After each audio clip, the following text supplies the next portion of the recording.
தமிழகத்தில் பாலியல் அத்துமீறல் அதிகரித்து வருவது மிகுந்த வருத்தம் அளிப்பதாக எடப்பாடி பழனிசாமி கண்டன அறிக்கை ஒன்றை வெளியிட்டிருக்கிறார். கூடுதல் விவரங்களோடு இணைகிறார் செய்தியாளர் பிரகாஷ். வணக்கம் பிரகாஷ்.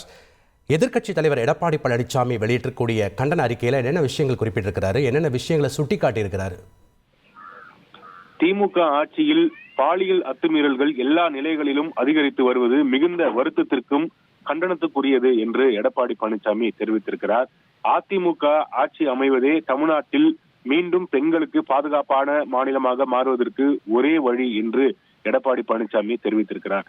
இது தொடர்பாக எக்ஸ் வலைதளத்தில் எடப்பாடி பழனிசாமி பதிவு ஒன்றை பதிவிட்டிருக்கிறார். அதுல சென்னையில் IPS அதிகாரி ஒருவர் பெண் போலீசாருக்கு பாலியல் தொல்லை கொடுத்த குற்றச்சாட்டின் அடிப்படையில் சஸ்பெண்ட் செய்யப்பட்டுள்ளதை சுட்டிக்காட்டியிருக்கிறார்.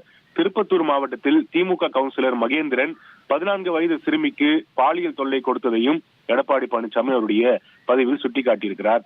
தொடர்ந்து தமிழகத்துல பல்வேறு மாவட்டங்களில் நடைபெற்ற இந்த பாலியல் அத்துமீறல்கள் குறித்த அந்த செய்தியை சுட்டிக்காட்டியிருக்கக்கூடிய எடப்பாடி பழனிசாமி திமுக ஆட்சியில் பாலியல் அத்துமீறல்கள் எல்லா நிலைகளிலும் அதிகரித்து வருவது மிகுந்த வருத்தத்திற்கும் கடும் கண்டனத்திற்கும் உரியது என்று தெரிவித்திருக்கிறார். அதிலும் வேலியே பயிரை மேய்ந்தார் போல மாணவிகள் ஆசிரியரால் பாலியல் தொல்லைக்கு ஆளாவதும், பாலியல் குற்றங்களை ஒடுக்க வேண்டிய காவல்துறையிலேயே ஒரு IPS அதிகாரியால் பெண் காவலர்கள் பாலியல் தொல்லைக்கு ஆளாகி இருப்பது வெட்கக்கேடானது என்று எடப்பாடி பழனிசாமி தெரிவித்திருக்கிறார்.